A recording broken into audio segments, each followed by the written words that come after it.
Hi everyone, welcome to this LeanSquare video about the basic sales. Who am I? I'm Tjorven. If you'll Google me, you'll find me on all those presentations. You'll find me on Twitter, Instagram, Facebook. So if you have any questions about this video, feel free to ping me on those things. I'm going to give you some background about me because it's important where I come from to see where my sales tricks come from. So in 1996, I graduated as a bachelor in informatics. I was a nerd before nerds were cool.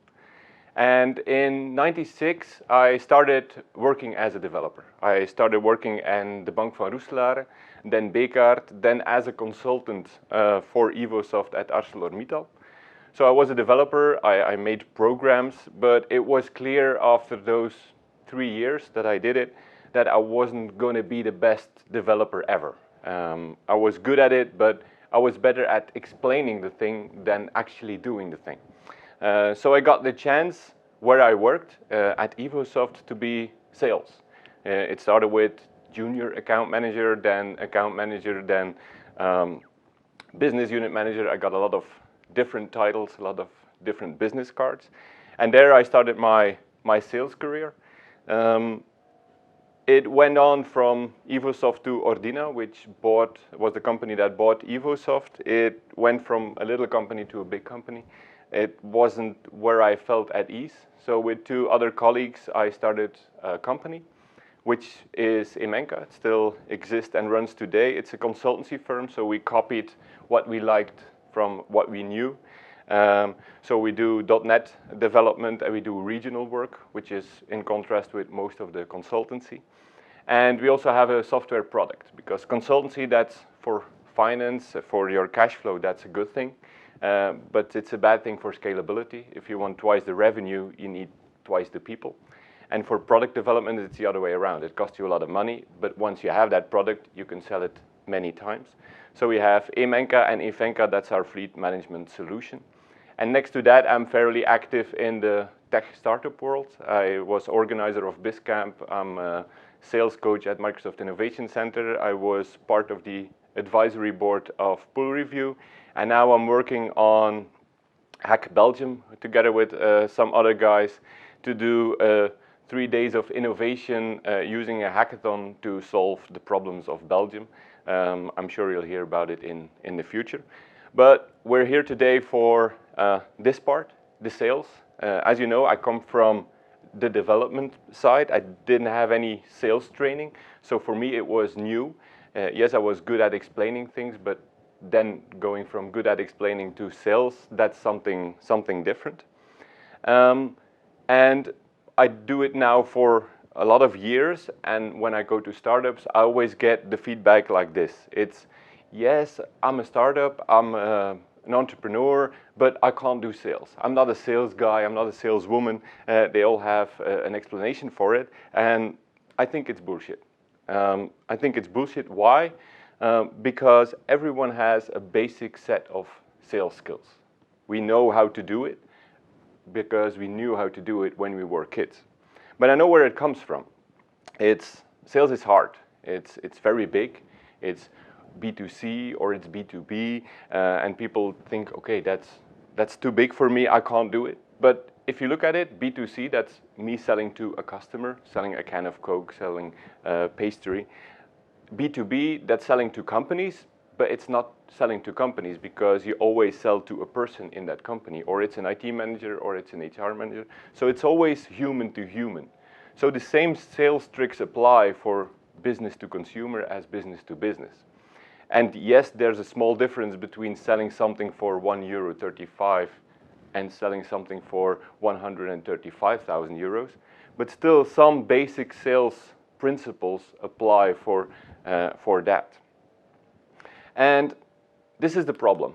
Sales has a bad reputation. If you look at the car salesman, the lady in the clothing shop who sells you that dress that you don't want, and then you come home and then you never wear it again. If I say that I'm the co-founder of Emenka, they say, oh cool, you're an entrepreneur. If I say I'm the sales of Emenka, they say, ooh, you're a sales guy. It has a bad connotation if you're a sales guy. He tries to sell you stuff that you don't want. And The problem is that we like to buy stuff. We really like to buy stuff. For some people, shopping is a hobby. They say that's a hobby. So, and it's not only girls that like to buy stuff. There's also guys that like to buy stuff, except there's other stuff that we buy. But there's the things we like. We like to buy things. And we like to buy things, but we don't like to be sold stuff. So where's that thin line in between those two?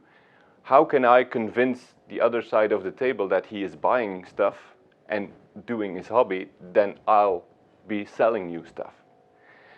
And if you rhyme that together, it's not that difficult. Sales, that's child's play. No, not Chucky's child's play, but real child's play, like in kids can do it. And kids really do it. If I look back at my kids, they're now 14 and 16. When I started as a sales, that was the same time that my kids were growing up from 0 to what they are today. And starting from year 2, 3, they started to sell me stuff. Of course, they don't sell me a product or service. They sell me, can I stay up late? Can I have candy? Can a friend come over? So they sell those things. But if I look back and I see all the courses that I followed, all the trainings that I saw, all the books that I read, all those sales tricks that I had to learn, they already know. They're in there somewhere. So that's why I say that kids get what they want. And why do I get always what they want from a little age?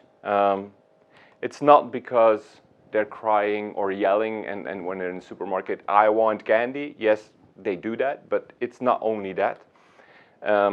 There's an unconditional love thing, and they know that I have that unconditional love thing for them. My customers don't have that for me, or the other way around.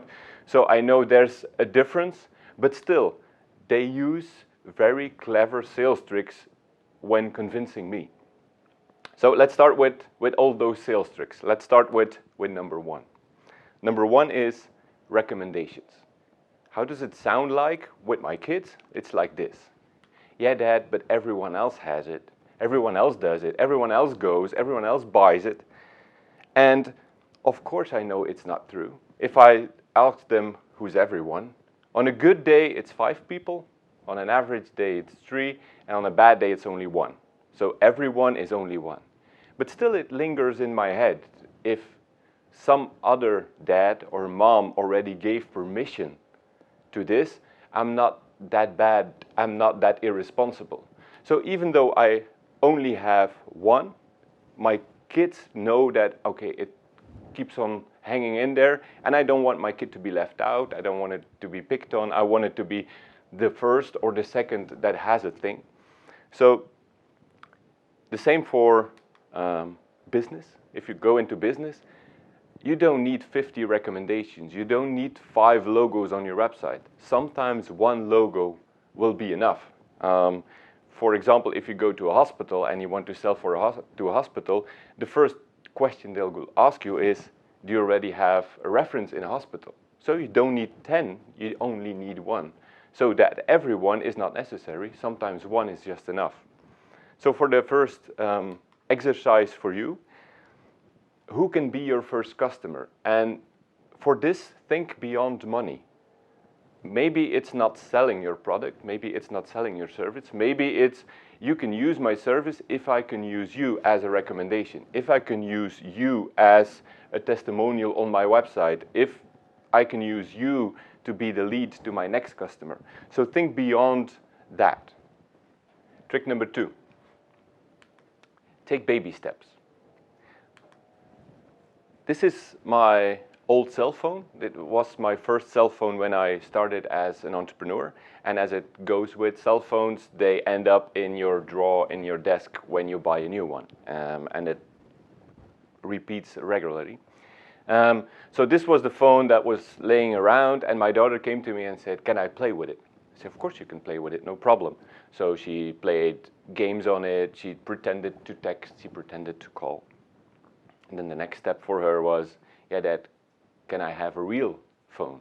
I said, yeah, but that's a real phone. No, can I have a subscription so that I can call people, I can text people? I said, you don't need to text people. Who are you going to text? Yeah, but everyone else has a phone. You remember? That's trick number one. But if I asked, there's only one girl in the whole of her class that had a cell phone at that time, and it was the neighbor girl. So she didn't really need a cell phone. She just yelled, it would have worked.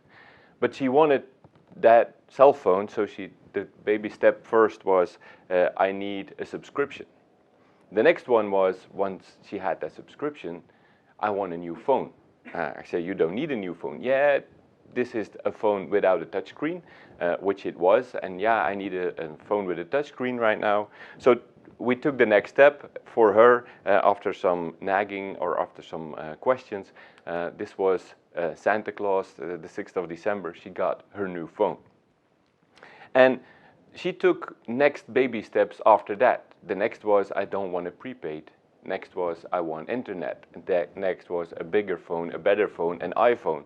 And she knew if she would have asked for an iPhone immediately, she would never got it. So what she did, she took baby steps towards her end goal. And her end goal, I don't know if she knew before it, but I didn't know it. And she took the little baby steps towards it. And that's an advice that you can take for your company. If you go to Fortune 500 companies immediately once you have your product, maybe that's not the easiest thing to do. If you can do it, yes, do it. But maybe it's good to start with smaller companies, with local companies that know you, that will give you a reference and go from there. So take small steps towards bigger customers. If you can land your Fortune 500 customer immediately, please do it. But for most of you, it will take too much of time, and time will be money, and you will burn all the money that you have. So take baby steps and make sure that you have smaller companies that your cash flow is starting. Number 3, never give up. Really, never give up. This is Grand Theft Auto. It's not the most recent version, but it's the version that my story is about. For people who don't know what Grand Theft Auto is, it's what you see is what you get. It's drive-by shooting, it's hookers, it's strippers, it's drugs, etc. And there's an 18+ logo on it for a reason. And my son asked for it. He was 10 at the time. He said, Dad, can I have Grand Theft Auto? I said, of course you can't. I'm a responsible dad, so I couldn't give in to it. So after 2 days, he asked again. And then after a week, he asked again. Yeah, but everyone else has it. And if I asked for it, there was one guy in his school, one boy in his classroom that had the same thing. But it was the dad that bought it, and the son could play with it. But he had the bragging rights to do it. I said, no, you can't. It's too irresponsible. Yeah, Dad, but I don't want it for the violent thing. I don't want to go into strip clubs. I want to drive away from cops. I want to drive through that city. So we kept on saying no. He came back after a week. Sometimes it was a month in between. Until at a certain time, Wednesday afternoons, I started getting emails from my son, who was at home, and he started sending me links to YouTube. On YouTube, there are people that play a game, they tape themselves and they put it on YouTube so that other people can watch them playing games. And he sent me all those links, not the violent ones, always from GTA Goes Crazy, from drifting, from joyriding, but never the violent ones. And he always gives me an explanation from, yeah, and it's not that violent, Dad. See, you can do all those things with it without running over old ladies. So he kept on pushing. For a while, he was very tidy in his room. He was good with his points because, yeah, he knew he needed to do that to get it. This is a picture of him during his birthday. He got the game. He convinced us. One of the parameters for us was you can't play it if we're not home, and you have to play it while we are looking at you because we want to see where you're going in that game. But for him it was okay because he had that game. He could brag in school that he had that game. He also lost that game in the months that came because of his points, because of other behavior. But for him, yeah, he got what he wanted. So never give up. Really never give up. And in a business, it's not that you have to call that same customer every day, but do not let go if he says no immediately. Maybe within 3 months it can be possible. For me as a Menka, when I call, do you need .NET developers? No, not at the moment. Then I can call back within 3 months. And then again after 6 months, put that into your CRM. Maybe after 6 months there is a need. Or maybe after 6 months that IT manager left and a new IT manager came in and maybe he is open for external people. So don't give up, don't nag as my kids do every day, but go again and again after a month, after 2 months, after 6 months. One of the biggest customers I have from Imenka, it took me 3 years to land, but I never gave up. I went in via IT, then via HR, via marketing, until I got an opening, but I got in and eventually. Number 4. That's the only French in the whole of my presentation, reculer pour mieux sauter, because I don't have a translation in Dutch or in English. It's taking a few steps back so you can have a longer jump.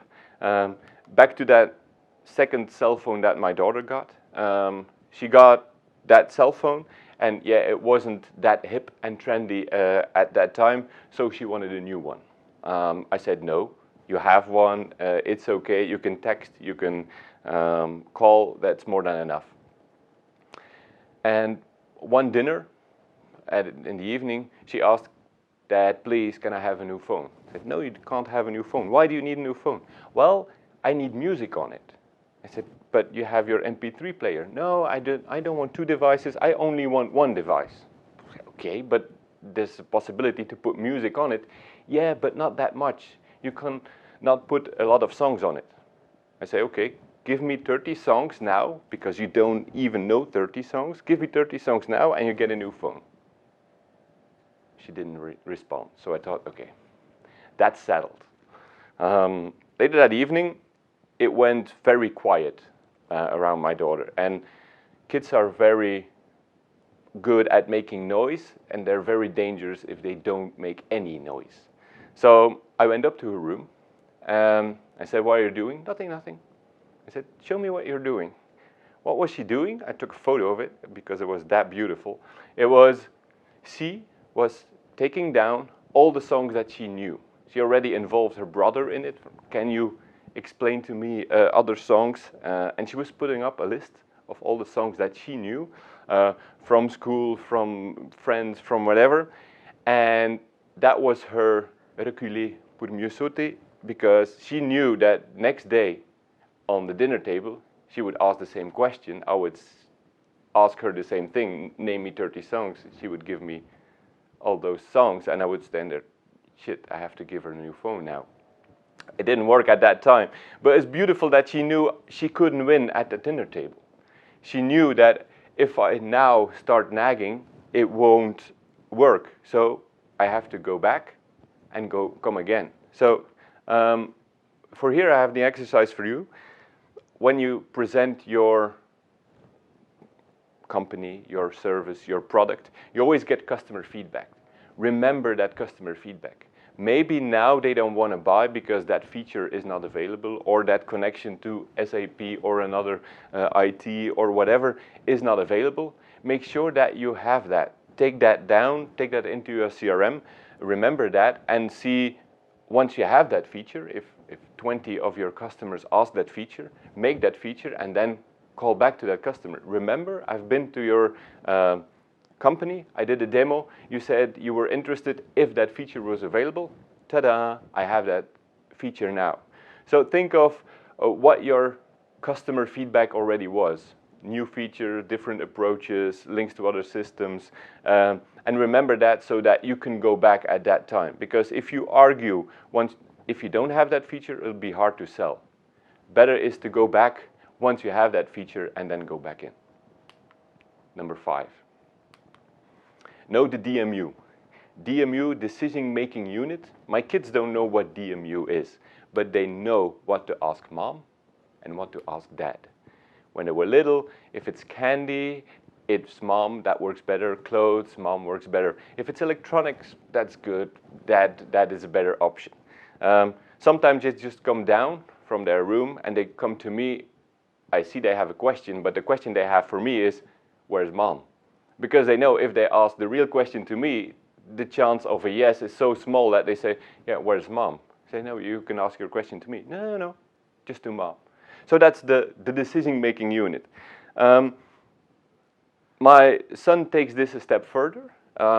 This is such a burger, you know, the things, plastics, and then you put it in the microwave for a minute and it tastes like plastic. But my son is 16, so he likes it. And on Wednesday, they're home alone. When they come home from school, they're alone. They're 14 and 16, so that's not really a problem. My wife is at work, me, I'm at work. So mostly there's always food for them waiting. And at a Wednesday, I get a text from my son, can I buy some burgers instead of the food as here? And I sent a text back, no, just eat what there is. And didn't get any response, so I thought that was that. In the evening, when we were having dinner, my son came down and he said, can I have that other burger? I said, that other burger? You didn't have a burger this noon? Yeah, yes, I did.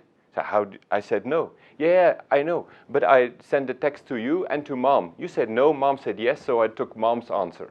I said, okay. So he didn't know what the decision-making unit was, but he sent it to both of us, and then he took the answer that was most appropriate. So try to know, if you're in business, what the person is in front of you. Is he a supporter? Is he the decision maker? Can he give you an autograph? Does he have the money? Because it's important, if you put all your arguments on the table, that that person has the money.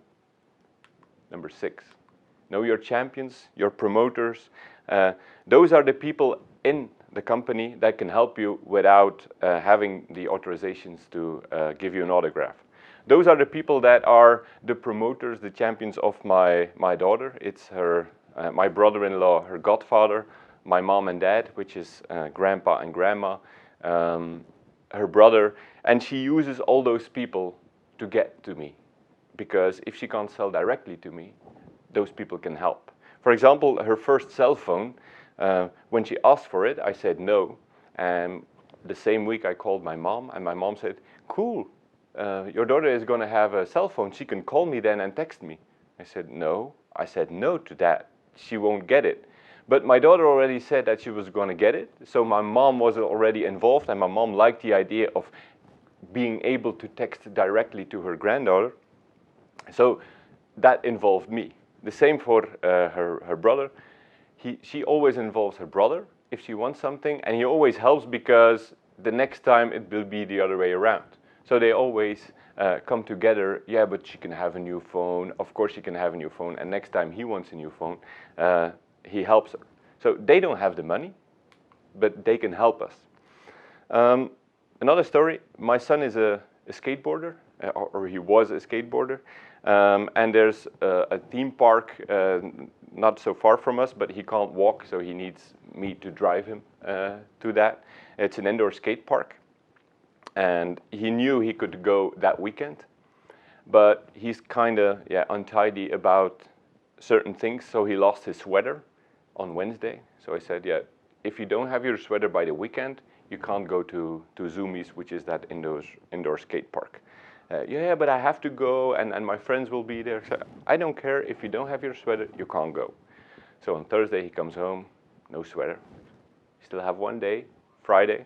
Friday he comes home, no sweater. So he was very mad at me, and he said, yeah, all your friends are mad at you. They shouldn't be mad at me, they should be mad at you because you lost your sweater. And on Saturday, the day that he would have gone to that park, he came to me, he said, have you looked at Facebook? Have you seen Jochen? Jochen is his friend who's going to Zoom. Have you seen his Facebook? I said, no. Why should I look at his Facebook? Yeah, just look. And I went to his Facebook. You can't read it because it's in West Flemish. But he started to post all kind of posts about, forgetting. Everyone forgets things sometimes, or sometimes get your sweater gets stolen, etc. And post after post after post. And I really want someone to go to Zoomies with me. And post after post, I thought, this is so beautiful that a boy who lives 5 kilometers from ours, who isn't here helps my son to go to Zoomies. So eventually I gave in with the promise that he would have bring his sweater, or that he would bring his sweater on Monday. So that was the post of Jochen then in the West Flemish from Joepie, Lucas can go. I said, yes, thanks to you. But you see that Lucas even lets people help him that aren't in the same room. They're across town, and he uses social media for it. So know your champions. Try to get into that company before you want to sell there.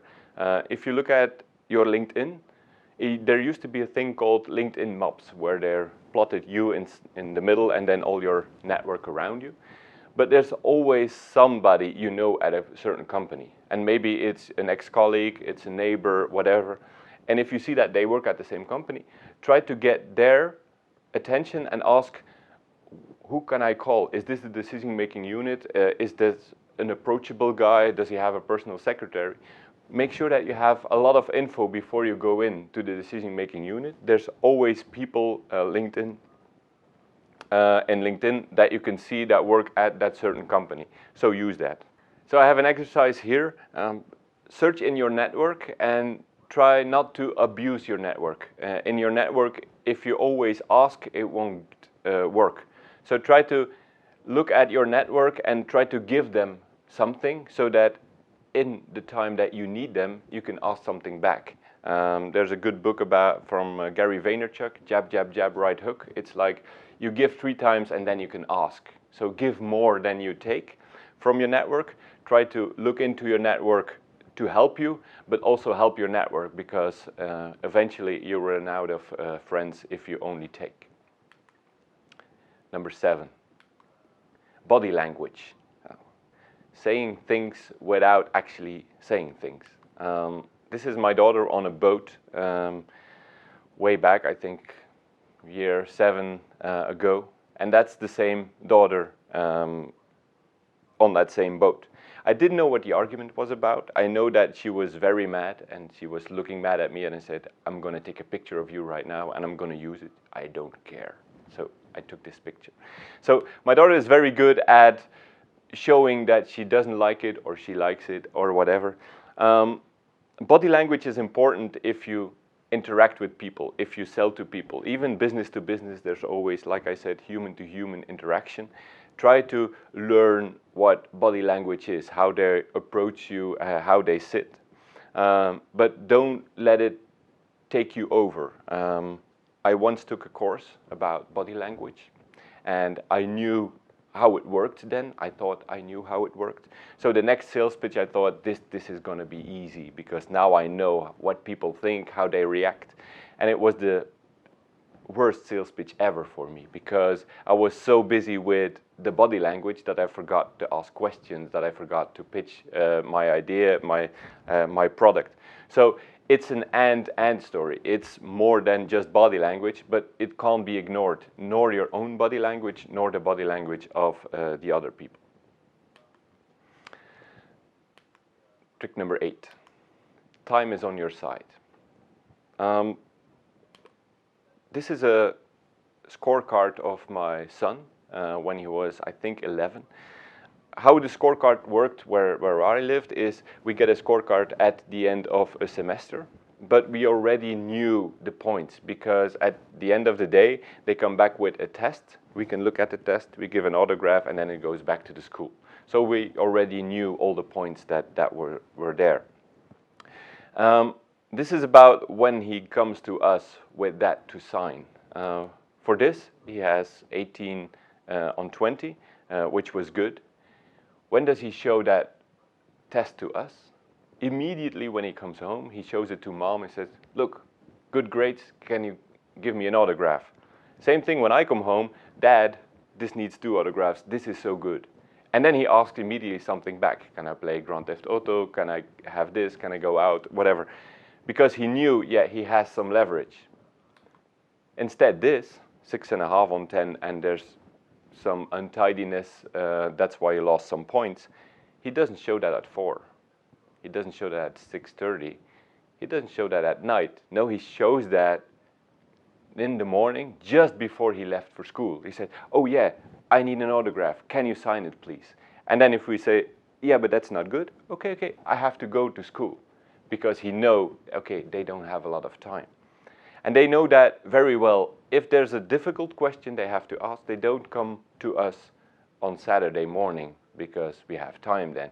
No, just before I go to work, when there's not a lot of time, he knows that this is the moment where I should ask and have a quick answer. Maybe not the answer that he's want to give because he doesn't think. That's why I'm coming here. So time is on your side. I have an exercise for you about that. Look in how time can help you, and not only time, but time or another limitation. If you buy today, you get a 5% discount. Like on every flight you ever booked, it's once you book, there's a number there. There's only 5 seats left. We all know that's not true. There might be more, but we feel obliged to, oh yeah, we have to do it right now. Or in booking.com, already 3 people booked this hotel. So see where a limitation, time or another limitation, can help you sell stuff on your website or whatever. If you go to an event, there's an always early bird. If you're the early one, you get a discount. If you buy 5, you get 1 for free. This can help you in your company, so that's an exercise for you, how you can leverage that for your own product or service. Trick number 9. Everything is cheap, even an iPhone. If I say to my son, no, an iPhone is not cheap. Yeah, I know, the new one isn't cheap, but the previous one now, it's only 500 euro. I said, only 500 euro. This is still a lot of money. Yeah, but compared to 900, it's not. So for him, there's always something more expensive, so everything must be cheap. Like I said, he was a skateboarder or is a skateboarder, and this is one of his websites that he likes, Skate Deluxe, where you can buy everything from your skateboard, from trucks to boards to clothing, etc. And he likes the sweaters there. He needed a new sweater, so he came to me with that website. He said, this is the sweater I want, but how does he show it to me?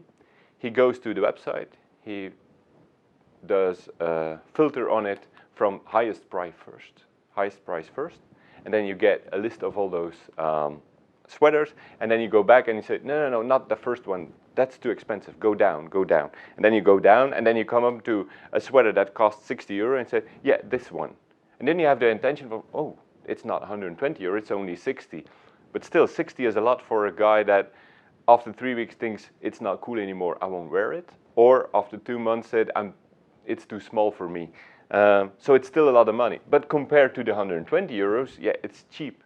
So they always compare it to something else. And that's another exercise for you. Price is more than a number.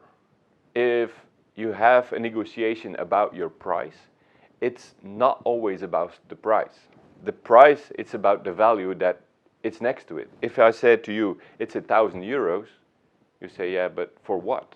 If I say it's a sandwich, then you think, whoa, that's an expensive sandwich. If I say it's for a Porsche, then you say it's not the number, that it's about the price and the value that goes next to it. So if they argue about the price, don't always think about, oh, we have to lower the price. No, maybe you can up the value. Same thing, reframe the price. 1,000 euro a year, that's also 84 a month, and that's less than 3 a day. So some people will be more, say, okay, I'll buy something that it's only 3 euros a day. Instead, if you come with a contract of 1,000 a year, they say, ooh, it's too expensive. It's the same amount, but it feels otherwise. Take away all the reference, like Starbucks does. If you go for a coffee, normally it's 2.50 euros, even less. If you go to Starbucks and they call it Pike Place Roast, and they charge you 5 euros because you don't think it's coffee anymore. So place it next to a bigger number, reframe the price, make sure there's no reference to it, put something more expensive next to it. Try to do that with your product or your service. And then number 10 to infinity, because yeah, my kids have more than enough tricks up their sleeve. Some quick ones. Give so you can take. With my kids, between the give and the take, there's very little room. Sometimes it's just a hug, and while they're hugging, they ask, "Can I have a candy?" But make sure that you give more. Like I said to your network, give a lot to your network so that you can take back. Same with your customer. If you give, ask something back. And it's not always money that you have to ask back. It can be a recommendation. It can be a lead to a new customer. It can be something else. Always negotiate everything. If I ask my son, "Can you go down to the basement to get some water?" What do I get for it? Nothing. You just go in for the water. "Help me with the dishes." What do I get for it? They always ask for something. And after a while, I tend to think, okay, I have to give him something because he does a lot of things. They always negotiate everything. Do the same thing with your customer. If he asks something, always think, what can I ask back from him? And then the last one, listen and use. Sometimes your customer will say a thing that you can use against them. I'll give you an example from my daughter. Like I said, her best friend is also the neighborhood kid. And there's always that reference. If I say, "No, you can't," she said, "Yeah, but Delphine can do it," or "Delphine has it," and that's the kid next door. I said, "Sorry, but Delphine doesn't live here." And one moment in winter, some winters ago, there was snow, and Delphine came over and asked, "Can Andres play outside?" I said, "Of course he can play outside. It's fun to play in the snow." So my daughter came down in her sweater without a jacket. I said, no, you don't go out like this. You need a jacket." No, I will go in my sweater. It's not cold at all." I said, "No, you need a jacket. Look at Delphine. Delphine wears a jacket." "Yeah, but Delphine doesn't live here." I said, "Okay." She uses that same sentence against me. So it's more listen and abuse than something else. And to end, I want to end with this. It's you can do everything right. You can do every sales trick in the book. You can do anything that people say you have to do and still don't sell.